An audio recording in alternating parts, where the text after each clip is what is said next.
ನನ್ನ 39 ವರ್ಷದ ಜೀವನದ ಇತಿಹಾಸದಲ್ಲಿ ನನ್ನ 39 ವರ್ಷದ ಜೀವನದ ಇತಿಹಾಸದಲ್ಲಿ ಅದಕ್ಕಿಂತ ತುಂಬ ಹಿಂದೆ ಬೇಡ, ಅದರಲ್ಲಿ 10-15 ವರ್ಷ ಮೈನಸ್ ಮಾಡಿ, ತಿಳುವಳಿಕೆ ಬಂದು 10 ವರ್ಷದ ಹಿಂದೆ ಹೋಗೋಣ.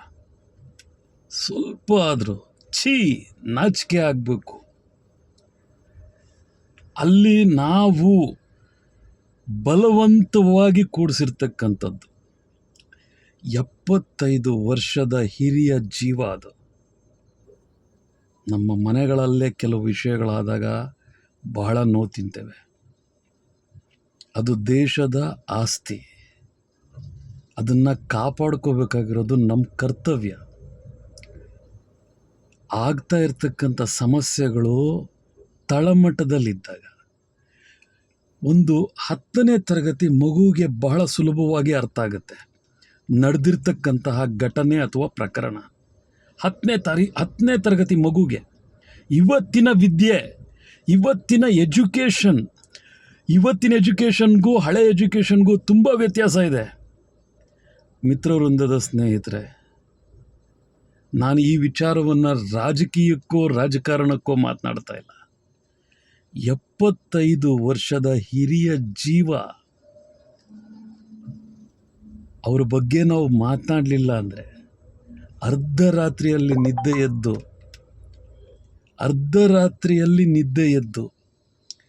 ಅದು ನಿದ್ದೆ ಎದ್ದಿದ್ದೋ ನಿದ್ದೆ ಕೆಡಿಸ್ಕೊಂಡಿದ್ದೋ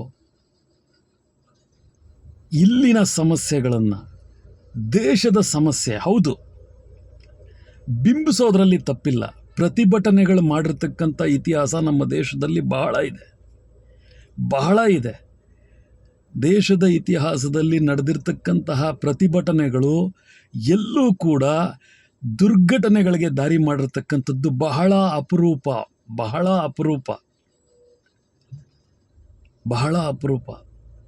ಸ್ನೇಹಿತರೆ, ಅವ್ರಿಗಿರ್ತಕ್ಕಂಥದ್ದು ದೇಶದ ಜವಾಬ್ದಾರಿ. ಅರೆ, ನಾನು ನಿಜವಾಗ್ಲೂ ಇಂಥದ್ದೊಂದು ವಿಡಿಯೋ ಮಾಡಬೇಕಾ ಇನ್ನು ಹೇಗೆ ಹೇಳಿದ್ರೆ ನಮ್ಮ ಜನಕ್ಕೆ ಅರ್ಥ ಆಗ್ತದೆ. ಅವರೇನು ನನಗೇನು ಫೇವರ್ ಮಾಡ್ತಿಲ್ಲ ಅಲ್ಲಿ ಕೂತ್ಕೊಂಡು, ಪಣೀಂದ್ರ ಅಂತನೋ ಅಥವಾ ಇನ್ನೇನೋ ಕುಟುಂಬಕ್ಕೆ ಅಂತನೋ ಯಾರೂ ಏನೂ ಮಾಡೋದಿಲ್ಲ. ಹಾಗೆ ಇರ್ತಕ್ಕಂತಹ ರಾಜಕಾರಣಿ, ಒಬ್ಬ ಪೊಲಿಟಿಷಿಯನ್ ಆ ರೀತಿಯಾಗಿ ಎಲ್ಲರಿಂದ ಕೂಡ ಒಂದು ವ್ಯವಸ್ಥಿತವಾದ ಪ್ರೊಸೀಜರ್ ಪ್ರಕಾರ ಹಂತವಾಗಿ ಅಂತಹ ಒಂದು ಫಲಿತಾಂಶ ಪ್ರತಿಯೊಬ್ಬರ ಮನಸ್ಸಿನಲ್ಲೂ ಬಂದರೆ ಇಂತಹ ಘಟನೆಗಳು ಆಗೋದಿಲ್ವೇನೋ ಅಂತ ಅನಿಸುತ್ತೆ. ಆದರೆ ಇದು ಭಾಳ ಸೂಕ್ಷ್ಮವಾಗಿ ಯೋಚನೆ ಮಾಡಿ ಮಾತನಾಡ್ತಾ ಇರ್ತಕ್ಕಂಥದ್ದು. ಎಂತಹ ಕೆಟ್ಟ ಪರಿಸ್ಥಿತಿ ನಿರ್ಮಾಣ ಮಾಡ್ಕೊಳ್ತೀವಿ ಅಂತ. ನನ್ನದು ಸಮಸ್ಯೆ ಇದೆ.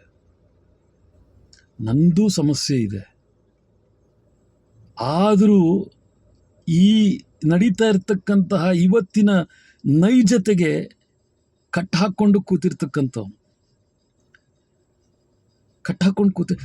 ಸಮಾಜ ಅಥವಾ ಆ ಪರಿಸ್ಥಿತಿಯನ್ನು ಸರಿಯಾಗಿ ನೋಡದೇ ಇರ್ತಕ್ಕಂಥವ್ರು ಎಷ್ಟು ವಿಚಾರಗಳನ್ನು ಎಷ್ಟು ಬಗೆಯಾಗಿ ಅವ್ರಿಗೆ ಆಗಬೇಕೋ ಹಾಗೆ ಮಾತನಾಡ್ತಕ್ಕಂಥ ಸ್ಥಿತಿ ಇರೋವರೆಗೂ ನೇರವಾಗಿ ಸ್ಪಷ್ಟೀಕರಣ, ಏನಾಯಿತು, ಹೇಗಾಯಿತು, ಎತ್ತಾಯಿತು, ಯಾತಕ್ಕೋಸ್ಕರ,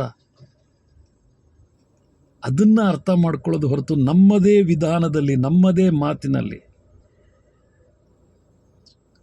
ಯೋಚನೆ ಮಾಡ್ತಕ್ಕಂಥ ಸಮಯ, ನಿರ್ಧಾರ ಮಾಡ್ತಕ್ಕಂಥ ಸಮಯ.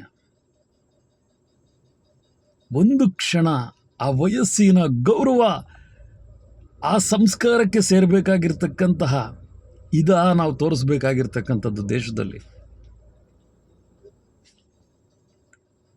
ಹೆಚ್ಚಿಗೆ ಇನ್ನೇನು ಹೇಳೋದಿಲ್ಲ. ಯಾವುದು ಸತ್ಯ, ಯಾವುದು ನಾಟಕ, ಯಾವುದು ಸುಳ್ಳು, ಇದನ್ನು ಮನವರಿಕೆ ಮಾಡಬೇಕಾದ ಪರಿಸ್ಥಿತಿಗೆ ನಾವು ಇಳಿಬೇಕಾ ಅಂತಕ್ಕಂಥದ್ದು ಕೂಡ ಬಹಳ ನೋವಿನ ಸಂಗತಿ.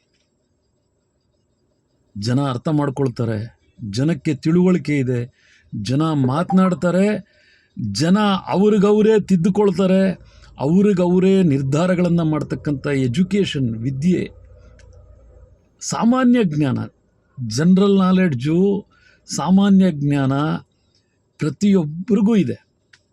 ಅದೊಂದು ಸಾಕು, ಬೇಸಿಕ್ ಅದೊಂದೇ ಸಾಕು. ಅಲ್ಲಿಂದ ಮುಂದುವರಿತಾ ಬಂದರೆ ಒಂದೊಂದು ಹೇಳಿಕೆಗಳು, ಒಂದೊಂದು ಸ್ಪಷ್ಟನೆಗಳು ವೆರಿ ಕ್ಲಿಯರ್ ಆಗಿದೆ. ದೇಶ ಸಮೃದ್ಧವಾಗಿದೆ, ಬಳಸ್ಕೊಳ್ತಕ್ಕಂಥ ವಿಧಾನ ನಮ್ಮಲ್ಲಿರಬೇಕಷ್ಟೆ. ಅದು ಯಾರಾದರೂ ಆಗಿರ್ಬೋದು. ಯಾವುದನ್ನಾದರೂ ಕೂಡ ಸರಿಯಾದ ರೀತಿಯಲ್ಲಿ ಕೆಲವೊಮ್ಮೆ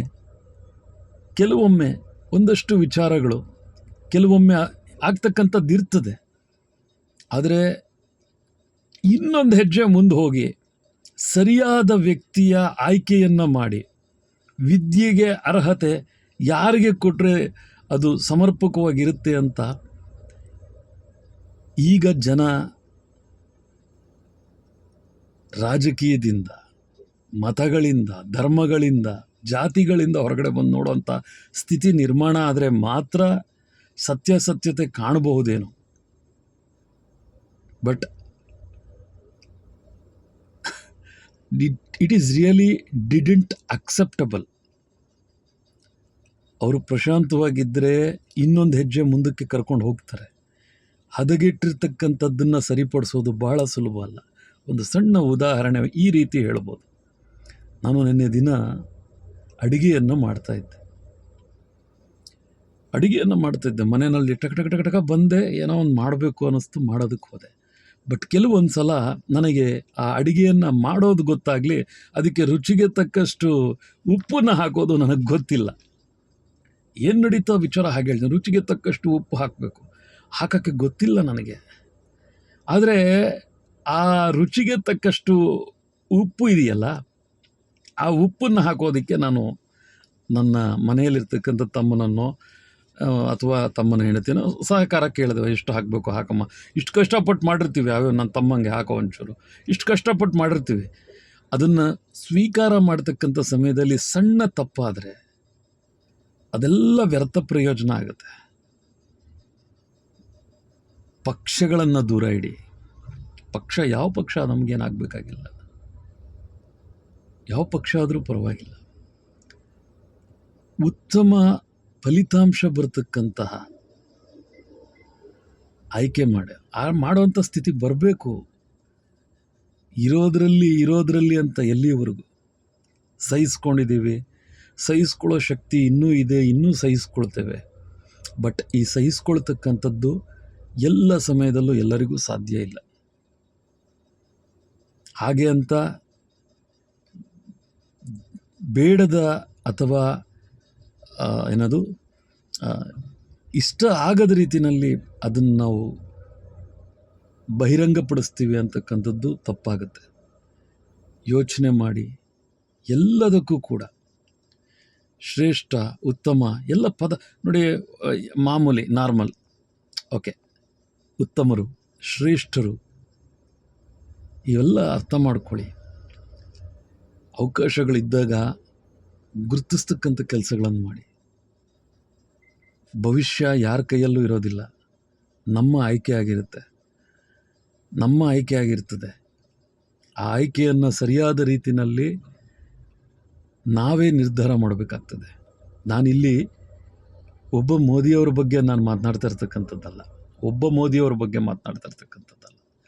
ಅಂತಹ ವ್ಯಕ್ತಿಗಳು, ಅವರು ಮೋದಿ ಆಗಿರ್ಬೋದು ಅಥವಾ ಮತ್ತೊಬ್ಬ ವ್ಯಕ್ತಿ ಆಗಿರ್ಬೋದು, ಅವರ ಸ್ಥಾನ, ಅವರ ಹುದ್ದೆ, ಅವರ ಗೌರವ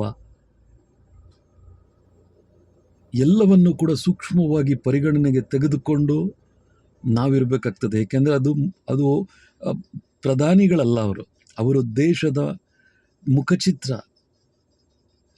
ಅಲ್ಲಿರ್ತಕ್ಕಂಥದ್ದು ನಮ್ಮ ದೇಶ. ಅವರನ್ನ ಉದ್ದೇಶವೋ ಇನ್ನೊಬ್ಬರನ್ನ ಉದ್ದೇಶವೋ ಅಧಿಕಾರ ಬರ್ತದೆ. ಯಾರು ಉತ್ತಮರು, ಯಾರು ಶ್ರೇಷ್ಠರು ಅಂದ್ಕೊಂಡಿದ್ದೀರೋ ನೀವುಗಳೆಲ್ಲಿ ಕೂತಿರೋದು. ಜನನೇ ನಿಮ್ಮನ್ನೆಲ್ಲರನ್ನೂ ಸೇರಿಸಲಿಕ್ಕೆ ಕಳಿಸಿರೋದು. ಯಾರು ಉತ್ತಮರು ಅಂದ್ಕೊಂಡಿದ್ದೀರಾ, ಯಾರು ಶ್ರೇಷ್ಠರು ಅಂದ್ಕೊಂಡಿದ್ದೀರಾ, ಜನ ನಿಮ್ಮನ್ನೆಲ್ಲ ಏನಕ್ಕೆ ಕಳಿಸಿರ್ತಕ್ಕಂಥದ್ದು? ಅಧಿಕಾರವನ್ನು ಕಸಿದುಕೊಳ್ಳಿ ಅಥವಾ ತೆಗೆದುಕೊಳ್ಳಿ ಅಥವಾ ಬಲವಂತವಾಗಿ ಕಿತ್ತುಕೊಳ್ಳಿ ಅಂತ ಅಲ್ಲ.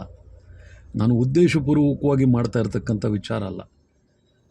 ಅರ್ಧರಾತ್ರಿಲಿ ದೇಶದ ಪ್ರಧಾನಿಗಳ ನಿದ್ದೆ ಕೆಡಿಸಿ ಅವ್ರು ವಿಡಿಯೋ ಮಾಡಿ,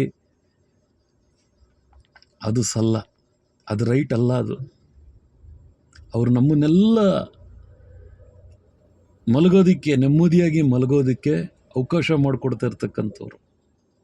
ಎಲ್ಲರಿಗೂ ಕೂಡ ನಾನು ಹೇಳ್ತಾ ಇರ್ತಕ್ಕಂಥದ್ದು, ಅವ್ರ ನಿದ್ದೆ ಕೆಡಿಸೋದು ಅಂದರೆ ಅರ್ಥ ಏನು?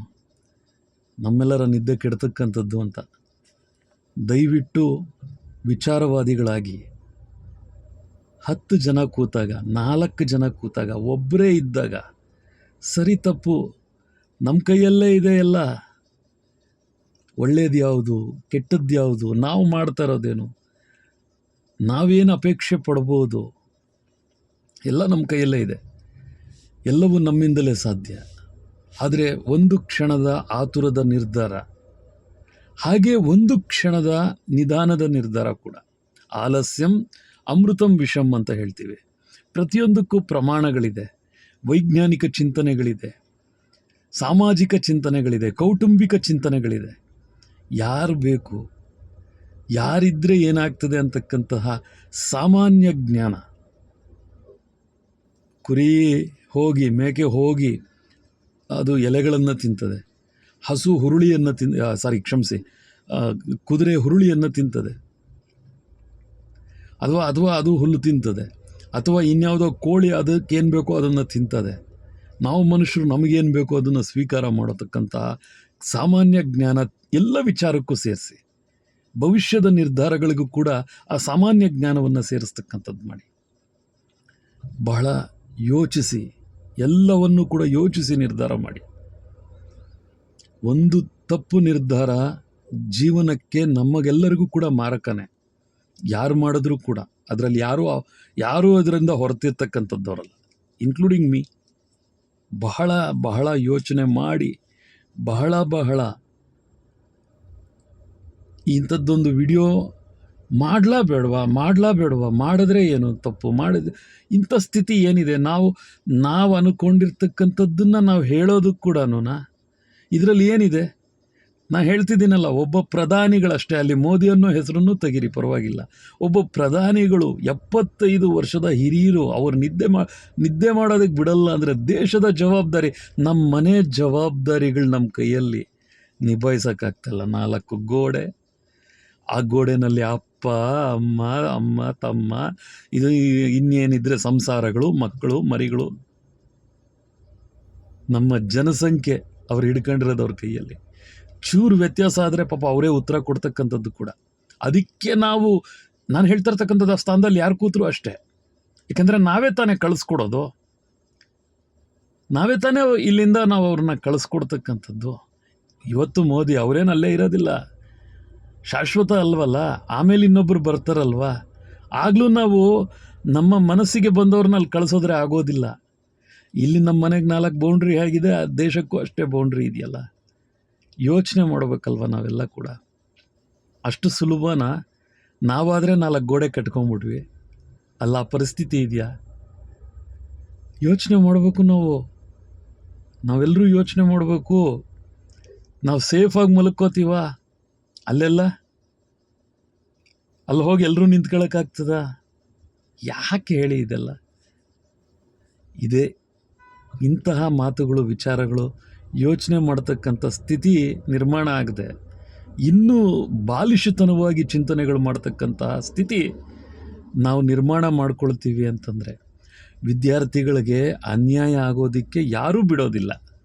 ಯಾಕೆಂದರೆ ವಿದ್ಯಾರ್ಥಿಗಳು, ನಾನು ವಿದ್ಯಾರ್ಥಿನೇ, ನಾನು ನೊಂದು ಬೆಂದಿರ್ತಕ್ಕಂಥ ವಿದ್ಯಾರ್ಥಿ. ಎಲ್ಲರೂ ಸ್ವಲ್ಪ ತಾಳ್ಬೇಕಾಗ್ತದೆ. Keep on watching. ಮಿತ್ರವೃಂದ, ISTA ಇಷ್ಟ, ಇದೆಲ್ಲ ಬಿಟ್ಬಿಡಿ ಅಷ್ಟೇ. ಇದೆಲ್ಲ ಮಿತ್ರವೃಂದ, ಇಷ್ಟ, ಇದು ಯಾವುದೂ ಅಲ್ಲ. ಸಾಮಾಜಿಕ ಸ್ಥಿತಿಗತಿ, ಪರಿಸ್ಥಿತಿ ಅಷ್ಟೇ.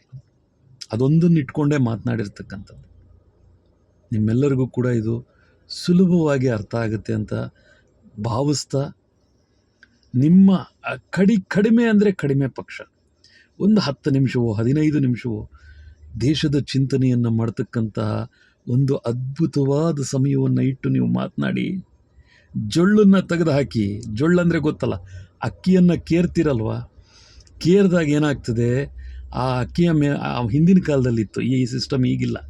ಅಕ್ಕಿಯನ್ನು ಹಿಂಗೆ ಕೇರೋರು ಮರದಲ್ಲಿ ಕೇರಿದಾಗ ಮುಂದಕ್ಕೆಲ್ಲ ಜೊಳ್ಳು ಬಂದ್ಬಿಡ್ತದೆ. ಜೊಳ್ಳು ಅಂತಂದರೆ ಬೇಡದ ಹೊಟ್ಟೆಲ್ಲ ಬರ್ತದೆ.